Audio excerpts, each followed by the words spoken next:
Saber más para amar mejor.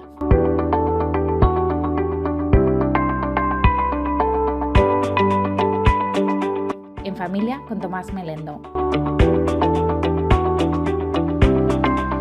Un programa de EduFamilia. Un saludo muy cordial a los espectadores de La Voz de San José. Soy Irene Melendo, doctora en Filosofía y profesora de la Asociación EduFamilia. Estamos aquí un martes más en familia con el doctor Melendo para seguir hablando sobre amor y matrimonio. Muchas gracias por acompañarnos. Gracias a ti, Irene, gracias a todos los que se van a sumar a esta nueva edición. Tomás Melendo es filósofo y especialista en temas de familia. Pese a su brillante carrera y a ser conocido mundialmente por sus numerosos libros y conferencias, lo que más le importa sigue siendo su familia, y se define a sí mismo como esposo cada día más enamorado, padre de 7 hijos y abuelo de 13 nietos. Lleva toda su vida siguiendo el consejo de su maestro, Carlos Cardona, que hace muchos años le dijo: Tomás, nunca hables de lo que no intentes vivir, y todo lo que descubras en tus estudios, procura hacerlo vida. Nacido en Melilla, de un matrimonio humilde y al que considera ejemplar, se especializó en ciencias de la educación y en filosofía, y obtuvo la cátedra de filosofía de la Universidad de Málaga un año antes de casarse. Él mismo considera que existe un antes y un después en su vida tras su boda con Lourdes Millán, pues todo el saber y experiencia fruto de los años de estudio en Roma y docencia en la Universidad de Navarra adquieren una nueva profundidad al aplicarlos a su propia vida como esposo y como padre. Es entonces cuando se apasiona por las maravillas y dificultades de lo que significa vivir a fondo el amor humano y educar a 7 hijos. También entonces sus más de 80 libros, hasta el momento metafísicos, comienzan a orientarse hacia cuestiones conyugales y familiares, o propiamente de educación. Años después, y junto a su mujer, será nombrado por Benedicto XVI miembro del Consejo Pontificio para la Familia. Actualmente, tras jubilarse de su cátedra en la Universidad de Málaga, continúa su labor como director de los estudios en Ciencias para la Familia y presidente de la Asociación EduFamilia, dedicada a la promoción de la misma y a su formación.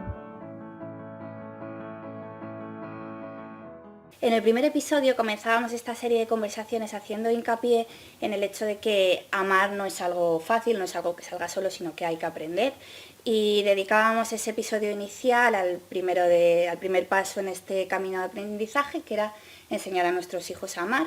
El segundo episodio tratábamos sobre el noviazgo y en el tercero nos adentrábamos ya en los primeros meses de matrimonio. Y terminábamos ese último episodio con la pregunta de si es posible tener un matrimonio feliz y para siempre. Nos adelantabas ya que sí. Y yo quería preguntar, ¿de qué o de quién depende que ese para siempre llegue a realizarse? El para siempre es una condición de futuro. Es algo que va a ocurrir más adelante y por naturaleza. El futuro en cuanto tal, en su conjunto, no se puede prever, no se puede anticipar. Hay elementos que van a surgir y que nadie podía saber que iban a surgir, pero hay otra parte muy importante del futuro personal de cada uno que depende de nosotros mismos y es lo que deriva, por decirlo así, de nuestra decisión. Yo recuerdo que la vez pasada conté una anécdota que me ocurre con frecuencia cuando un chico o una chica que van a casarse me preguntan cómo pueden estar seguros de que va a funcionar y les suelo contestar, después de gastarle la broma de que seguro no pueden estar, o segura, de decir, bueno, pero si tú estás, y por esta palabra como obsesionado, en poner todo de tu parte para hacer feliz a tu novia y ella para hacerte feliz a ti, entonces te puedo asegurar que el matrimonio va a ir adelante, que va a funcionar, y esta es la idea que quiero retomar. La decisión es voluntaria y no depende ni siquiera de los sentimientos, de que nos apetezca o no nos apetezca, que nos guste o no. Si los sentimientos van bien, ayudan. Yo pienso entonces que el para siempre depende en un 99, todo lo que quieran poner por ciento de los cónyuges. De que los dos, incluso diría yo que al menos uno, pero mejor los dos estén absolutamente decididos a que el amor siga creciendo, a que el matrimonio vaya adelante. Y esto se concreta en que el matrimonio sea siempre lo primero. O sea, a lo largo de la vida de la familia hay distintas etapas. Antes, el noviazgo, el momento de casarse, los primeros meses que ya vimos, la llegada del primer hijo, al llegar al segundo, sobre todo si es muy cercano, que puede, lo sabes muy bien tú porque has tenido dos cerca, ¿no?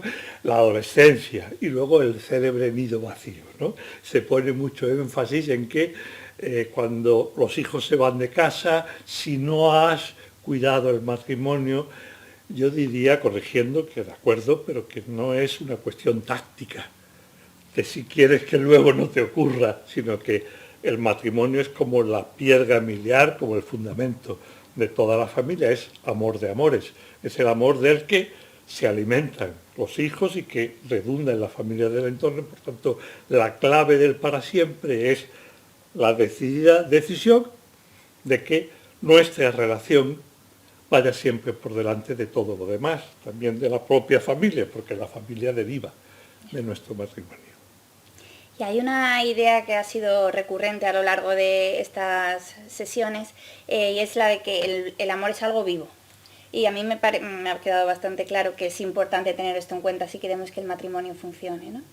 Totalmente. Yo diría que es el segundo principio. Ante el matrimonio hay que decidirse a ponerlo en primer lugar. Hay que saber que es una realidad viva y lo propio de las realidades vivas es que hay que alimentarlas. Me gusta concretar porque creo que se hace más visible. El amor vivo queda un poco en el aire como algo muy etéreo, una planta que muchos de nosotros tenemos en casa plantas, si no la regamos, si no la abonamos, si es el caso, si no le damos el alimento, a veces cada día. Recuerdo cuando yo estaba en un colegio mayor que el jardinero era un enamorado. Y a veces hablaba con él y decía, yo si fuera necesario le traía todas las mañanas un cafetito caliente a mis plantas, ¿no? Bueno, esa idea es la que hay que llevar al matrimonio. Y la clave es entender bien que o bien lo estoy haciendo crecer o bien lo mato. O sea, es importante esto de que el matrimonio no se puede conservar el amor dentro de él, sino que si no lo hago crecer, no es que se muera, como a veces se dice, el amor se ha pasado, se ha muerto, una manera de expresarse, pero si uno lo toma en primera persona, entonces es lo que antes decía de la decisión, que era muchísimo más claro. El amor crece si yo lo alimento con detalles cotidianos de cariño, con detalles semanales, con algo que podemos, si quiere, concretar luego, pero la idea de fondo es esa. Vamos a ver, como para hacerlo más claro, el ejemplo de conservar una realidad viva es el bonsái, que parece que se está conservando al mismo tamaño. Para hacer eso hace falta muchísimo más esfuerzo y muchísimo más cuidado que si lo dejaras crecer. Yo esto lo aplico al matrimonio.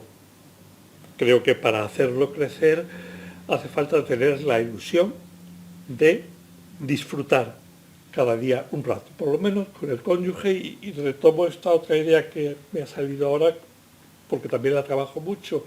A veces no nos dan el tip de que lo importante en el matrimonio es aprender a disfrutar juntos, porque los sufrimientos, los contratiempos vendrán, pero a veces el disfrute juntos, el contemplarse, el quererse, hay que buscarlo. Y en la medida en que eso va creciendo, se acopia más gozo, y cuando llegan las dificultades uno puede echar mano de ese disfrute conjunto. ¿Y cómo definirías la fidelidad en el matrimonio? En función de lo que acabo de decir, normalmente se entiende la fidelidad en términos estáticos, mientras que el amor es dinámico y el matrimonio es dinámico. Por tanto, si cambian las circunstancias hay que cambiar la manera de amar, la manera de entregarse. Incluso cuando se entiende dinámicamente, la fidelidad suele plantearse de una manera negativa, o sea, evitar la infidelidad. Si tenemos en cuenta que el amor es algo vivo y que o lo hago crecer o lo estoy hablando que no se puede conservar, desde el punto de vista negativo, diría, se trata de evitar lo que es un daño frontal, una infidelidad, una relación con otra persona, por supuesto. Pero eso es muy poco para lo que es el hacer crecer el amor.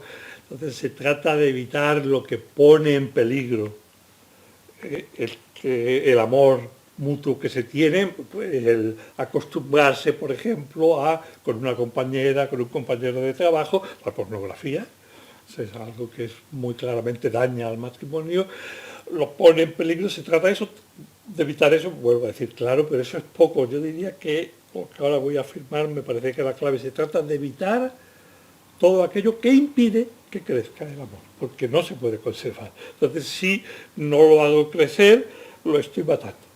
En ese sentido, todo lo que impida que crezca el amor es infidelidad, y el sentido de la infidelidad se amplía precisamente porque estamos buscando un matrimonio feliz, un amor que sea un amor robusto, un amor que sea, voy a decir, cursi, con flores y con frutos. Ese tipo de amor, para mantenerlo hay que evitar todo lo que se oponga, y aquí hay un peligro muy claro, más para los varones quizás, pero yo creo que para los dos hoy día, que es el trabajo.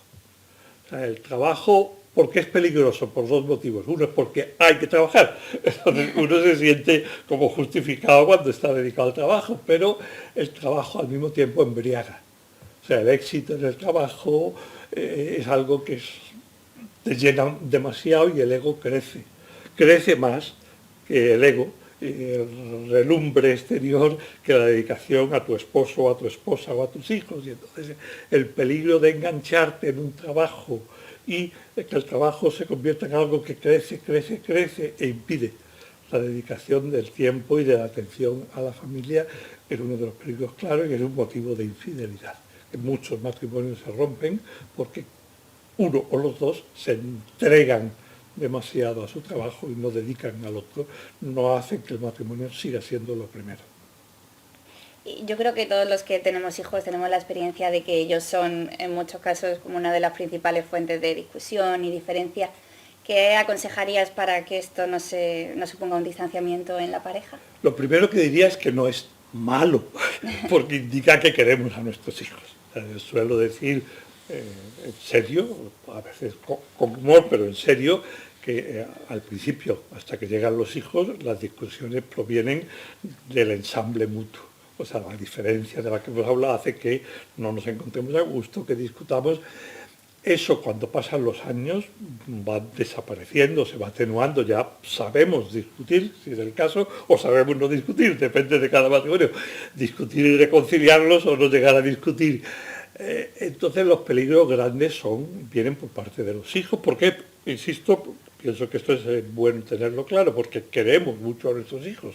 Cada uno de los dos queremos el bien para cada hijo, pero a veces no vemos el bien de la misma manera, o de fondo, o sobre todo en el modo de conseguirlo. En términos generales, aunque esto puede variar, incluso ser lo contrario, pero en términos generales, la mamá que ha llevado al hijo en su seno tiende a seguir acogiendo, tiende a seguir protegiéndolo, tiende a mimarlo, y eso es bueno, es parte de lo que el hijo necesita. Y el papá tiende más bien a enfrentarlo con el mundo y a exigirle.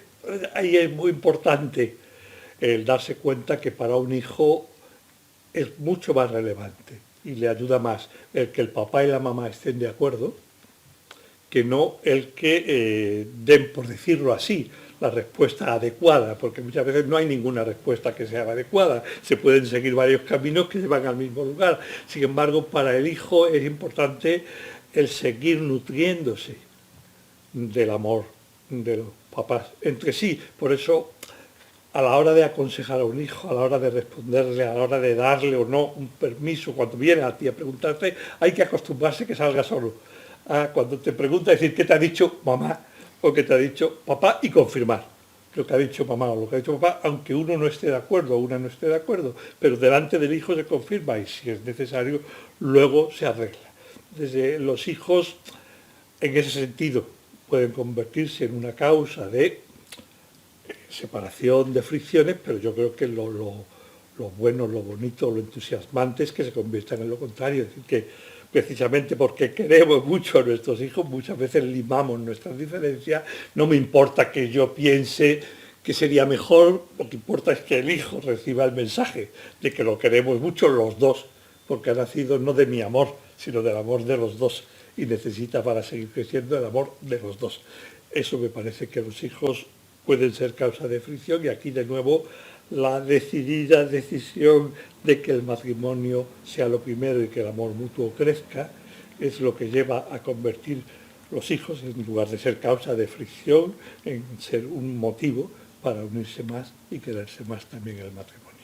Y además de los hijos, ¿qué otros peligros hay para el matrimonio? Bueno, todo lo que impida que el matrimonio sea lo primero, o dicho de forma más directa, que tu cónyuge sea lo más importante. La clave para el para siempre y para la felicidad en el matrimonio es que en todo momento tu cónyuge vaya por delante de todo y de todos. Por tanto, también de los hijos. O sea, en el sentido de que si solo queriéndose mucho el matrimonio, los hijos van a crecer, en el sentido es en el que va por delante. También de los nietos, aunque de cierta manera eso es más difícil porque la abuela es sobre todo abuela y el abuelo es abuelo, pero sí que es importante, de nuevo, es seguir cuidando el matrimonio, sabiendo que también los nietos necesitan del amor de los abuelos entre sí, o sea, a través de los papás, pero ese amor entre sí es muy importante. Ya ha salido otros peligros, claro, voy como por orden de relevancia, ¿no? Las familias de origen. Al hablar en la sesión pasada esto lo apuntamos muy claro para los primeros meses y también para el conjunto, pero ahora hay que volverlo a traer a colación. Nuestra familia es nuestra familia y lo que importa es que crezca el amor entre nosotros y el amor a nuestros hijos. Si las familias de origen ayudan, maravilloso. Si vemos en algún momento que por lo que sea están dificultando o son un impedimento, son un obstáculo, hay que saber poner los medios oportunos, que repito porque pienso que ayuda, se trata de pedir ayuda en lo que queremos que nos ayuden para que quede claro cuando no deben ayudarnos. Si seguimos en la línea de peligro hacia atrás, ya lo he mencionado, creo que por orden el siguiente es el trabajo. Claro, y luego vendrían, si quieren, las aficiones, que es muy bueno tenerlas, pero nunca ponerlas por delante ni de la familia y mucho menos del matrimonio, los amigos de antes, de uno de otra, que hay que saber ponerse de acuerdo, o seguimos tratándolo cada uno, los hacemos amigos mutuos, pero siempre eso en la medida en que ayude a fortalecerse el matrimonio y a crecer el amor entre los cónyuges. Si no, yo diría incluso hay que prescindir, aunque sea muy duro, pero creo que el orden de valores debe estar muy claro. O sea, yo ahora mismo, con mis 72 años casi, sigo estando en la vida, sobre todo para ayudar a mamá a ser feliz y para quererla. Si hay algo que impida eso, intentaré arreglarlo, pero si no puedo arreglarlo, lo suprimo. Aunque suene muy duro, pero me parece que es muy claro cuando realmente uno se da cuenta de que lo importante y lo que va a hacer feliz también a los demás es cuidar el amor entre los cónyuges. Y hay otros dos temas, por acotar un poco, que me parecen claves también en todo matrimonio, que son la comunicación y el perdón. No sé si puedes decirnos algo sobre ello. Son muy importantes y para no alargarnos mucho, voy a dar como un par de tips de cada uno, ¿no? En la comunicación es importante sobre todo, aprender a escuchar y a preguntar. O sea, el varón y la mujer son distintos, la mujer normalmente lo que quiere es contar y que el marido la escuche, no que resuelva la situación, pero que ella también la sabe resolver, pero quiere sentirse comprendida. Pero yo creo que hay que como recuperar el valor de la escucha atenta, activa o profunda, son tres maneras de decirlo. En el fondo yo centro toda mi atención cuando mi cónyuge está hablando conmigo, incluso materialmente, quito de en medio si estoy haciendo otra cosa, quito interiormente lo que me ocupa y le entrego, creo que desde esta perspectiva se ve, le entrego con mi atención toda mi persona. Y eso es como un gran regalo con el que le estoy manifestando que la o lo quiero mucho y que es lo más importante para mí.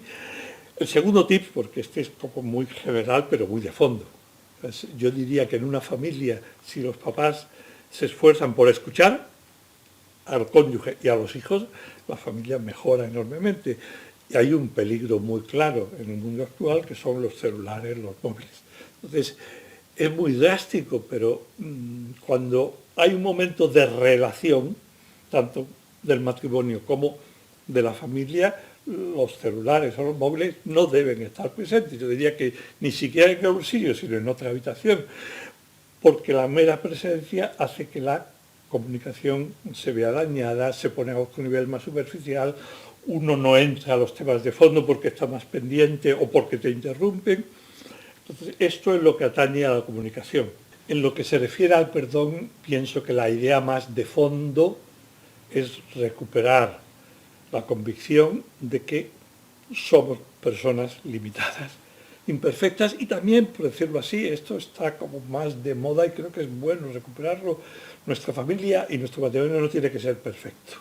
Tiene que ser una familia, un matrimonio que sabe que comete errores y que es capaz de seguir adelante habiendo cometido errores, pidiendo perdón y dando el perdón. El segundo tip en esta línea, el primero es tener conciencia de que vamos a hacer muchas cosas mal, nuestro cónyuge también va a hacer cosas mal, hay que contar con eso y por tanto hay que contar con el perdón. Yo antes, ahora lo he recuperado, pero antes lo decía mucho como que una cláusula que habría que añadir al matrimonio es también estoy dispuesto a perdonarte siempre que o bien no te hayas dado cuenta de que me estabas haciendo daño o te arrepientas sinceramente. Creo que eso es muy importante. Entonces, eso habría que recuperarlo como idea de fondo. La otra, el segundo tip, porque esto ha sido recuperar una idea anterior, era que hay que adelantarse a pedir perdón cuando uno o una se siente ofendido. Esto es difícil de captar y parece que es heroico.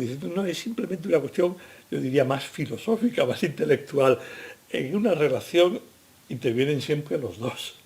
Y siempre hay algo, incluso cuando el otro sea o la otra el que ha hecho algo mal, siempre hay algo que si yo hubiera estado más atento, hubiera podido prever.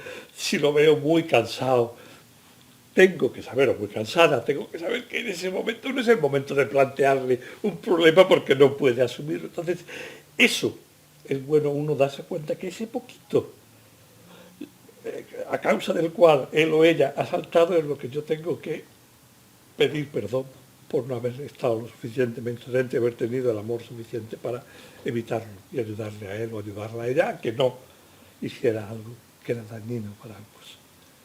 Y mencionabas al finalizar el episodio anterior que deberíamos levantarnos cada día con el propósito de acabarlo un poco más enamorados de nuestro cónyuge. ¿Cómo podríamos concretar esto? Ahí sí que hay muchas cosas y voy a ir como en círculos concéntricos, desde lo más cercano hacia lo más lejano. A veces lo habéis hecho vosotros, mis hijos, y otras veces personas ajenas a la familia. Preguntarme una sola idea para que funcione el matrimonio y normalmente les suelo dar suelo dar dos. Una es que procures, en la medida de lo posible, irte a la cama al mismo tiempo que tu marido o tu mujer, pero esa es mi manera de ser y yo lo he procurado hacer siempre que estoy en casa. La segunda, creo que es más relevante, es que todos los días, cuando te levantes y ya estés un poco despejado, que a veces es después del primer café, pero todos los días muy temprano, pienses qué detalle de cariño vas a tener hoy con tu cónyuge, qué detalle de cariño particular, lo pienses un poquito, lo apuntes en el celular, en el móvil, pongas la alarma y no dejes que pase el día sin tener ese detalle de cariño. Cuando esto se lleva haciendo 1 mes, 2 meses, 3 meses, ya se ha modificado la actitud, porque eso es lo importante. O sea, si tú te levantas y sales a la calle o te quedas en casa con la ilusión de ese día, tener ese detalle particular de cariño que va a hacer que vuestro amor crezca, se reorienta la vida. O sea, si estás fuera, hay muchas cuestiones que ya no te van a afectar. Muchas ocasiones de ser infiel, en el sentido amplio al que antes me refería, incluso de trabajar de más, de quedarte más tarde en el trabajo, no porque quiero volver a casa, porque lo más importante es querer más a mi esposo o a mi esposa. Entonces ese detalle diario que puede cambiar, lo que es importante es que se renueve el amor. El detalle a veces hay que cambiarlo, a veces es el mismo, pero a veces es una llamada a mediodía, que la otra persona se dé cuenta que a lo largo del día sigue siendo lo más importante, aunque no estemos juntos. Eso sería como, si me piden un solo consejo le daría ese, pero eso luego va como floreciendo. Y yo diría que hay que dedicar unos minutos al día a disfrutar juntos. A veces es, y yo lo aconsejo si se puede, es contemplándose, o sea, dándose cuenta que ella ha cambiado el peinado, que el rímel es distinto, que se ha maquillado de otra forma y que me gusta, o me gusta menos si es el caso, pero que se dé cuenta que yo estoy atento, o que está cansada, o que él está cansado. Si se puede hablar, no de problemas, sino de cosas que den alegría. Si uno está excesivamente cansado y el hablar va a ser un esfuerzo excesivo, entonces se trata de disfrutar juntos, pues a lo mejor viendo una serie, viendo algo que le guste a ambos. Y en esta misma línea yo diría también hay que procurar que una tarde a la semana, o al menos parte de una tarde a la semana, se dedique al cónyuge, porque es lo más importante. O sea, a fomentar el amor, y eso también hay que apuntarlo en la agenda, que tenga un espacio concreto, y si algo quiere ponerse en ese lugar, yo me doy cuenta de que no debe venir, porque es el momento más importante de mi semana, que voy a dedicar al cónyuge. Si necesariamente tuviera que meterlo, entonces lo muevo, y si es posible lo adelanto, y si no lo atraso, pero eso tiene que estar presente. La idea de fondo aquí, de nuevo, es que el matrimonio es vivo y que el matrimonio tiene que ir creciendo en la misma medida en que crece el amor entre los cónyuges. El amor tiene que ser mucho mayor y mucho mejor. Cuando han pasado los años, me acabo de acordar de una anécdota que me ocurrió ya hace algún tiempo, no fue anteayer, pero con mamá. Yo iba con ella con el brazo por el hombro, como suelo ir habitualmente, y unas amigas de mamá, en tono muy cariñoso, de broma, nos dijeron: qué bonito, como cuando eran novios. Y yo me volví también sonriente, entonces, ¿cómo que como cuando éramos novios? Llevamos ya más de 30 años casados y nos sabemos querer mucho mejor que cuando éramos novios. Si no te casas para que tu amor vaya aumentando después de haberte casado, no tiene sentido casarse. Aunque yo entiendo la expresión quererse como cuando éramos novios, me parece que no es oportuna, es todo que si se entiende bien, uno se casa para poder quererse mucho más y mucho mejor que cuando éramos novios, como me parece que vimos en una sesión anterior. Y con esto quizás podíamos terminar, hacer crecer el amor, lo que tú has dicho, porque lo repito mucho porque es una idea que formulada así ayuda. O sea, levantarte con la ilusión, y si no tienes ilusión, procura tenerla, de acabar el día más enamorado de tu esposa, más enamorado de tu esposo, porque eso es lo que va a hacer feliz a ella, a ti mismo, a tus hijos, y eso en círculos concéntricos se abre a otras familias. Con este episodio cerramos esta serie de conversaciones sobre amor y matrimonio. Muchas gracias, doctor Melendo, por haber compartido con nosotros tantas ideas, experiencias y consejos sobre este tema. Las gracias a ti, que me has dado la oportunidad, y a los que nos han seguido, muchísimas gracias, muy sinceras. Muchas gracias a los que nos habéis acompañado a lo largo de estas semanas desde el otro lado de la pantalla. Esperemos que este programa haya ayudado a alguno de los que nos escucháis y que volvamos a vernos pronto. Muchas gracias y un abrazo grande a todos. Si quieres más información sobre EduFamilia, puedes seguirnos en nuestras redes, en Facebook, Instagram, LinkedIn y YouTube. Y por supuesto, consultar nuestra página web para acceder a distintos artículos, vídeos y lecturas, o echar un vistazo a cualquiera de nuestros cursos. ¡Te esperamos!